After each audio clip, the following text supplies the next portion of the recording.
Di wasiat selanjutnya temanya yaitu sedikit rasa jemu, yaitu kita harus mengurangi rasa jenuh di dalam kehidupan kita. Syekh Muhammad bin Siddiq radhiyallahu taala anhu berkata, qalilad dajari, aku pun berwasiat agar kamu wahai murid sedikit merasa bosan. Jadi bosan itu manusiawi, tapi nggak boleh terus-terusan. Tidak boleh terus-terusan. Sayyid Abdul Aziz menjelaskan, yaitu janganlah engkau menjadi orang yang banyak kebimbangan, kerisauan dan keluhan.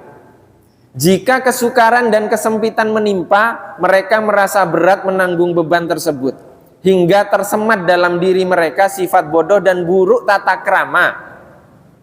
Karena seorang murid haruslah memiliki tata krama, adab, akhlak, seperti adab yang diajarkan Allah Subhanahu wa taala kepada Nabi Muhammad sallallahu alaihi wasallam. Lagi-lagi kita harus membaca sejarah Rasulullah sallallahu alaihi wasallam untuk mengetahui bagaimana beradab, berakhlak kepada Allah Subhanahu wa taala. Dan termasuk adab yang diajarkan Allah Subhanahu wa taala kepada Rasulullah sallallahu alaihi wasallam adalah tidak merasa bosan, tidak bersempit dada terhadap apa yang didengar dari musuh-musuhnya dan perlakuan buruk yang dihadapinya. Allah Subhanahu wa taala berfirman, wasbir wa ma sabruka illa billah wa la tahzan alaihim wa la taku fi dhaikim mimma yamkurun. Bersabarlah wahai Rasulullah, dan tiadalah kesabaranmu itu melainkan dengan pertolongan Allah Subhanahu wa taala, dan janganlah kamu bersedih hati terhadap kekafiran mereka, dan janganlah kamu bersempit dada terhadap apa yang mereka tipu dayakan. Surat An-Nahl ayat 127. Oleh karena itu, Rasulullah Shallallahu alaihi wasallam adalah sosok yang sabar atas perlakuan buruk manusia, paling lapang dadanya dan paling baik jiwanya saat menghadapi perlakuan buruk tersebut. Sampai pada puncaknya malaikat penjaga gunung meminta izin kepada beliau untuk menghancurkan kafir Quraisy atas perlakuan buruk mereka yang sangat sudah keterlaluan. Akan tetapi beliau justru mengatakan, ini yang kemarin kita kisahkan, bahwa Nabi Muhammad terusir dari Taif, kemudian Allah mengutus malaikat penjaga gunung. Apa yang dikatakan oleh Nabi Muhammad? Arju ayyukhrijallahu min aslabihim may ya'budullaha ta'ala wa la yusyriku bihi. Aku berharap Allah mengeluarkan dari sulbi-sulbi mereka orang-orang yang menyembahnya dan tidak menyekutukannya. Jadi Nabi Muhammad sudah terusir seperti itu, masih mendoakan kebaikan untuk keturunan mereka. Kalau kita dijahati orang yang kita maki 7 keturunan. Di mana kita dari akhlak Nabi Muhammad sallallahu alaihi wasallam? Beliau Rasulullah sallallahu alaihi wasallam juga mengusap darah dari wajah mulia beliau di beberapa peperangan, seraya berucap seperti ucapan sebagian para nabi, ya Allah, ampunilah kaumku karena sesungguhnya mereka tidak tahu. Allahumma ighfir qaumi fa innahum la ya'lamun. Inilah puncak dari hati yang lapang, sedikit merasa jemu dan sabar atas perlakuan buruk orang lain. Kita sedikit mereview, karena sekarang adalah Lailatul Isra wal Mi'raj, yaitu malam Isra dan Mi'rajnya Rasulullah sallallahu alaihi wasallam. Kenapa Rasulullah sallallahu alaihi wasallam diisrakan? Isra dan Mi'raj itu mukjizat paling besar. Bagian dari mukjizat Nabi Muhammad yang paling besar, yang paling agung. Karena apa? Karena tiketnya hanya satu. Untuk Nabi Muhammad saja, dari dunia ini diciptakan sampai nanti dunia ini dihancurkan, tiketnya hanya satu, yaitu untuk Nabi Muhammad sallallahu alaihi wasallam. Nabi Muhammad tidak diminta untuk Coba ajaklah Abu Bakar. Kan tidak. Hanya Nabi Muhammad saja. Kenapa demikian? Karena Nabi Muhammad mengalami ujian yang paling berat. Sayyidah Aisyah pernah bertanya, ada tidak yang lebih berat ujianmu seperti yang lebih dari perang Uhud atau perang Khandaq? Kata Rasulullah, ada. Saat aku terusir dari kaumku dan terusir dari Taif. Kenapa? Sang istri wafat, sang paman meninggal dunia, tidak ada yang melindungi, mencari bantuan ke Taif, diusir, dilempari batu. Setelah itu bermunajat kepada Allah, diberikan mukjizat. Addas, orang yang berasal dari Irak, beriman kepada Nabi Yunus, ternyata ajarannya sama, dia agamanya Nasrani. Ini kesabaran Nabi Muhammad SAW. Diutus malaikat, ditolak oleh Rasulullah. Ditolak oleh Rasulullah SAW. Setelah itu apa? Rasulullah kembali ke Mekah. Setelah kembali ke Mekah, itulah Isra Mi'raj. Allah mengutus malaikat Jibril bersama Buraq.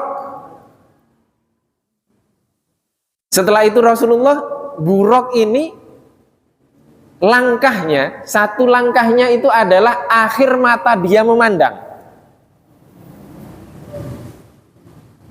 Siapa yang tahu Buraq seperti apa? Tidak ada yang tahu. Yang tahu hanya para nabi, karena itu tunggangannya para nabi, malaikat Jibril dan Nabi Muhammad. Kita ada yang tahu? Tidak ada yang tahu. Karena Nabi Muhammad tidak boncengan waktu itu. Adanya ceritanya. Dijelaskan bahwa apa? Buraq itu kata Nabi Muhammad, dia besarnya di bawah bigol, tapi di atasnya keledai. Bigol itu apa? Bigol itu persilangan antara kuda dengan keledai. Jadi dia di bawahnya bigol, tapi di atasnya keledai. Artinya nggak terlalu besar juga. Seperti apa? Tidak tahu. Jawabannya tidak tahu, karena tidak ada yang pernah melihat di antara para sahabat, hanya Rasulullah menceritakan dengan bahasa lisan. Setelah itu, sampailah Rasulullah di Masjidil Aqsa. Dari Masjidil Haram ke Masjidil Aqsa. Itu hanya sebagian malam. Pendek sekali waktunya. Ya, pendek sekali. Ibaratnya begini. Ibadah haji ikut travel biasa ya, dengan atau ikut yang antrian yang kelas biasa dengan ikut yang kelas yang bayarnya itu sampai 500 juta, 700 juta, itu apa sama dengan yang bayar 100 juta? Tidak sama. Pulangnya pun tidak sama. Di sana pun nginepnya tidak sama. Itu perbedaan travel. Nah, sekarang bagaimana? Yang ngundang Rasulullah ini Allah Subhanahu wa taala. Bisa dibandingkan dengan travel kita? Tidak bisa. Maka jangan dibandingkan. Karena apa? Karena nggak ada yang dapat tiket seperti Nabi Muhammad SAW. Maka jangan dihitung dengan ukuran dunia. Setelah itu Nabi Muhammad sampai di Masjidil Aqsa. Kenapa Masjidil Aqsa? Karena Masjidil Aqsa itu adalah tempat yang mulia. Maka tugas kita sekarang adalah membebaskannya bagaimanapun caranya. Sekarang yang kita mampu apa? Lakukan. Yang tidak mampu ya jangan lakukan, karena kita dituntut sesuai dengan kemampuan kita untuk membebaskan Al-Aqsa itu. Di sana Nabi Muhammad SAW sholat 2 rakaat. Setelah sholat 2 rakaat, Nabi Muhammad mengimami seluruh nabi yang pernah ada. Artinya ruh itu yang sholat. Masih ada space sedikit yang tersisa. Para malaikat berebut untuk sholat menjadi makmum Nabi Muhammad SAW. Ini menunjukkan bahwa Nabi Muhammad adalah pemimpin dari para nabi. Nabi dari para nabi. Mustahil ajaran Nabi Muhammad SAW bertentangan dengan ajaran-ajaran yang disampaikan oleh nabi-nabi sebelumnya. Maka buktinya Addas, buktinya ada Rahib Bahira, buktinya lagi ada siapa pamannya? Waraqah bin Naufal. Itu semuanya yang memiliki ilmu kitab, ilmu kitab-kitab sebelum Rasulullah Shallallahu Alaihi Wasallam diutus, dan ajarannya sama. Dan itu otentik. Setelah itu Allah Subhanahu Wa Taala memi'rajkan Nabi Muhammad Shallallahu Alaihi Wasallam dari Masjidil Aqsa. Maka kalau kita lihat ada masjid warnanya kubah emas di Al-Aqsa itu adalah titik di mana Rasulullah naik ke langit pertama. Jadi dari titik di masjid itu Rasulullah naiknya. Kalau sholatnya ada lagi. Itu sejarah-sejarah seperti ini kita harus tahu. Setelah itu Nabi Muhammad naik ke langit pertama. Di langit pertama bertemu dengan Nabi Adam. Lah terus yang sholat di bawah siapa? Ini ruh. Ya, ini ruh. Jadi ada ulama yang mengatakan bahwa ruh itu tidak satu. Ruh seseorang tidak satu. Tapi lagi-lagi tidak ada dalilnya.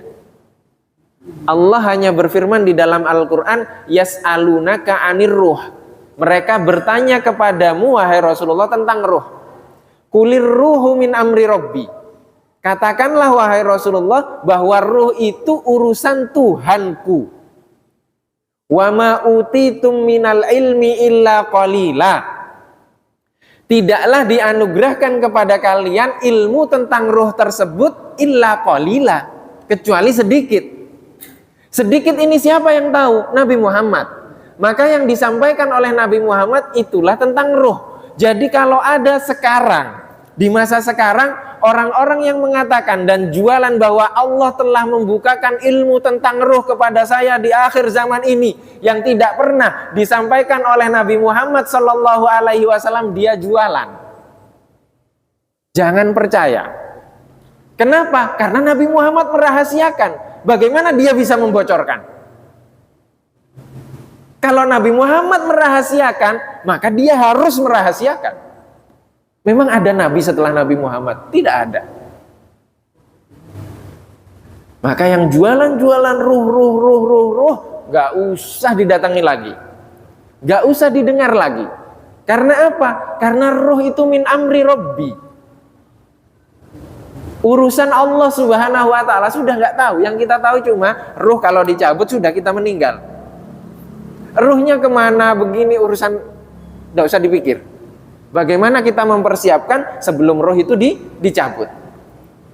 Ini bertemu dengan Nabi Adam. Setelah itu bertemu lagi dengan Nabi Isa dan Nabi Yahya. Terus seterusnya sampai ke langit ketujuh bertemu dengan Nabi Ibrahim.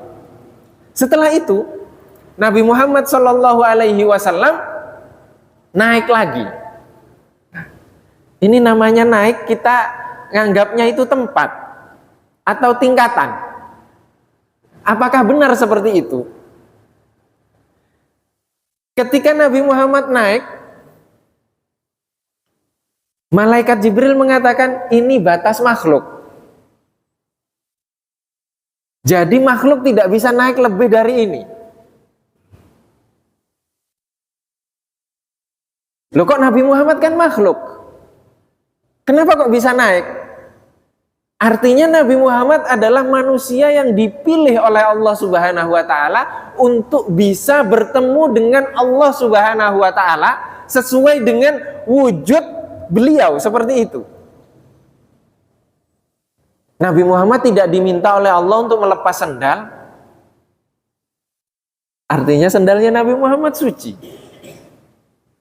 Nabi Muhammad tidak diminta oleh Allah Subhanahu Wa Ta'ala melepas baju.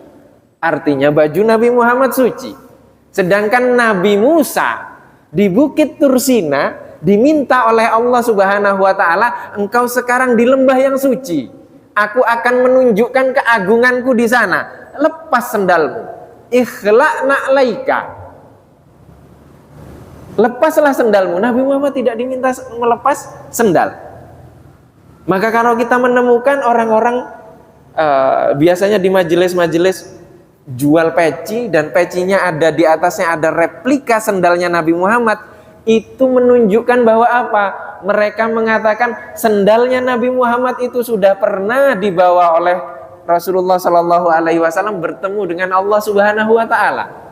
Lebih mulia mana sendalnya Nabi Muhammad dengan kita? lebih mulia sendalnya Nabi Muhammad. Karena di bawah itu bentuk kecintaan kepada Nabi Muhammad Shallallahu Alaihi Wasallam. Jadi Nabi Muhammad itu suci. Segala sesuatu yang ada di dalam diri Nabi Muhammad itu suci. Apa contohnya? Rasulullah, di masa Rasulullah dulu tidak ada kamar mandi. Rasulullah kalau mau buang hajat itu ke gurun. Kalau buang hajat kecil, Rasulullah punya bejana di bawah kasur beliau. Nah, suatu ketika Rasulullah lupa tidak membuang air seni beliau. Beliau keluar. Setelah kembali ke rumah, ternyata bejana itu sudah kosong. Ditanya oleh Rasulullah Shallallahu Alaihi Wasallam, budak beliau, budak wanita, kamu buang kemana air yang ada di bawah tempat tidur? Budak tadi senyum-senyum. Ditanya lagi oleh Rasulullah, kamu buang kemana? Dijawab oleh budak tersebut, saya minum Rasulullah. Kita pasti tertawa. Kenapa tertawa? Karena di pikiran kita minum air seni itu najis. Tapi kita akan tahu bahwa air seninya Rasulullah itu suci. Dari mana kita tahu? Dari jawaban Rasulullah Shallallahu Alaihi Wasallam. Rasulullah menjawab, demi Allah kulitmu tidak akan tersentuh oleh api neraka. Mungkin tidak kalau najis artinya haram, Rasulullah mengatakan itu tidak mungkin. Pasti Rasulullah akan mengatakan itu haram. Ini namanya keistimewaan Nabi Muhammad Shallallahu Alaihi Wasallam jika dibandingkan dengan manusia-manusia biasa seperti kita. Maka kemudian keluarlah pendapat-pendapat dari para ulama bahwa ketika kita sholat, makruh hukumnya menahan air kencing atau kita ingin buang hajat. Bagaimana kita mau Isra Mi'raj, sholat 5 waktu menghadap kepada Allah Subhanahu wa Ta'ala, ada kotoran yang tertahan di dalam badan kita, maka makruh. Nabi Muhammad suci. Kan kita kadang begitu, males dingin, tahan dulu sholat sebentar, paling 3 menit. Bagaimana mau menghadap ke Allah, terlepas setelah itu efeknya kita nggak khusyuk begini, itu efek. Tapi bagaimana menghadap ke Allah Subhanahu wa Ta'ala, kita ingin buang hajat, ada kotoran di dalam badan kita, itu makruh. Itu makruh. Dan kemudian apakah Rasulullah Shallallahu Alaihi Wasallam bertemu dengan Allah Subhanahu wa Ta'ala itu seperti pertemuan kita? Saya di sini, bapak-bapak di sana. Nauzubillah. Tadi yang kita sampaikan di awal bahwa apa? Tidak ada yang ikut bersama Rasulullah. Rasulullah memiliki sifat wajib para nabi. Siddiq, amanah, tabligh, fatonah. Siddiq itu jujur, tidak mungkin Rasulullah dusta. Siddiq itu benar, tidak mungkin Rasulullah menyampaikan suatu kebatilan. Itu sudah harga mati. Artinya yang disampaikan Rasulullah benar. Kemudian Rasulullah menceritakan pertemuan tersebut di dalam hadis. Sebagaimana yang kita katakan sebelum ini, bahwa ketika saya mengatakan bahwa minuman ini adalah HP. Bapak semuanya pasti menertawakan saya. Kenapa menertawakan saya? Karena pemahaman arti dari HP, handphone tersebut yang ada di pikiran bapak-bapak semuanya, jamaah sekalian, itu sesuai dengan fakta di lapangan bahwa HP itu seperti ini yang kita gunakan untuk kamera. Sedangkan di pikiran saya, HP itu ini. Salah atau benar? Salah. Kenapa salah? Fakta di lapangannya ini adalah minuman. Kemudian saya salah memahami bahwa minuman ini saya artikan HP. Demikian juga ketika kita memahami tentang pertemuan Nabi Muhammad Shallallahu Alaihi Wasallam dengan Allah Subhanahu Wa Taala. Siapa yang bertemu? Nabi Muhammad. Maka Nabi Muhammad yang berhak menceritakan detail tentang pertemuan itu dan bagaimana, bukan kita. Kenapa? Karena pertemuan ini pertemuan makhluk suci yang dipilih oleh Allah Subhanahu wa taala untuk bertemu dengan Tuhannya, yaitu Allah Subhanahu wa taala. Pertemuan itu yang tahu hanya Allah dan Nabi Muhammad sallallahu alaihi wasallam. Kemudian kita membaca hadis, hadisnya pun terjemahan, diterjemahkan sesuai dengan tekstual. Akhirnya kita bayangkan pertemuan tersebut seperti pertemuan kita. Siapa yang salah? Kita. Maka sebuah kebodohan ketika kita menafsirkan pertemuan tersebut seperti pertemuan kita sebagai makhluk. Pertemuan kita ini makhluk dengan makhluk, bukan makhluk dengan Tuhan. Bagaimana bisa sama? Maka jangan diartikan bahwa pertemuan tersebut di Sidratul Muntaha itu adalah tempat, tapi itu kedudukan yang mulia. Jangan diartikan tempat. Karena kita sudah pernah kaji di sini bahwa apa? Di mana kebun jeruk, di mana serengseng? Serengseng di Jakarta Barat. Jakarta Barat di DKI Jakarta. DKI Jakarta di mana? Di Pulau Jawa. Pulau Jawa di Indonesia. Indonesia di Asia Tenggara. Asia Tenggara di bumi. Di Asia, Asia di bumi. Bumi di mana? Di galaksi Bima Sakti. Galaksi Bima Sakti di mana? Di kumpulan galaksi. Kumpulan galaksi di mana? Di dunia. Dunia di mana? Kita jawab dunia saja tidak tahu di mana. Bagaimana kita bisa mengatakan Allah itu duduk di atas arsy? Maka mengartikan Ar-Rahmanu 'alal arsy istawa. Allah yang Maha Rahman di atas arsy itu beristiwa. Istiwa secara tekstual artinya duduk. Jangan dibayangkan duduk itu seperti duduk kita. Memang pernah kita melihat bertemu dengan Allah duduk? Tidak pernah. Yang salah siapa? Yang salah adalah kita yang membayangkan Allah. Maka dalam ilmu akidah dikatakan bahwa apa? Silahkan belajar akidah, carilah Allah. Kalau terbayang itu sudah pasti bukan Allah. Karena yang bisa kita lihat adalah sifat Allah Subhanahu wa ta'ala. Melalui apa? Allah memberikan rizki, Allah memberikan musibah, Allah memberikan bencana, Allah memberikan pemimpin, Allah memberikan negara, Allah memberikan istri, Allah memberikan anak. Itu semuanya hikmah-hikmah yang menunjukkan kepada sifat-sifat Allah dan eksistensi Allah Subhanahu wa ta'ala. Maka kemudian bagaimana kita bisa berisra mi'raj kalau kita belum bisa menghayati pertemuan tersebut? Bagaimana kita bisa berisra mi'raj kalau kita sholat 5 waktu saja kadang kita tinggalkan? Padahal isra mi'raj tersebut adalah pertemuan Rasulullah dengan Allah Subhanahu wa ta'ala, di mana Allah mensyariatkan sholat 5 waktu. Kemudian keesokan harinya subuh datang, malaikat Jibril datang ke Rasulullah. Rasulullah, sekarang waktunya sholat subuh. Waktunya itu seperti ini. Sholatnya seperti ini. Dicontohkan oleh malaikat Jibril kepada Rasulullah. Kemudian Rasulullah mencontohkan kepada para sahabat. Contohnya bagaimana? Ada contoh yang pakai kunut, ada contoh yang nggak pakai kunut. Kita masih tengkar di kunut nggak kunut. Kapan kita Isra Mi'raj? Kapan mau bertemu dengan Allah? Datang waktu sholat duhur ditunjukkan oleh malaikat Jibril, ini waktu sholat duhur. Sholatnya seperti ini. Terus seperti itu, diajarkan. Kita bertengkar tentang tata caranya, yang semuanya ada dalilnya. Bagaimana bisa khusyuk? Setelah itu diuji lagi, yang jadi imam pengen menunjukkan banyak hafalannya. Seperti saya yang saya ceritakan di awal-awal. Setelah itu pengen panjang lagi, karena apa? Karena orang yang kita cintai menegur kita, kok bacaannya itu-itu saja. Bagaimana kita mau Isra Mi'raj ketemu dengan Allah Subhanahu wa ta'ala di dalam sholat kita?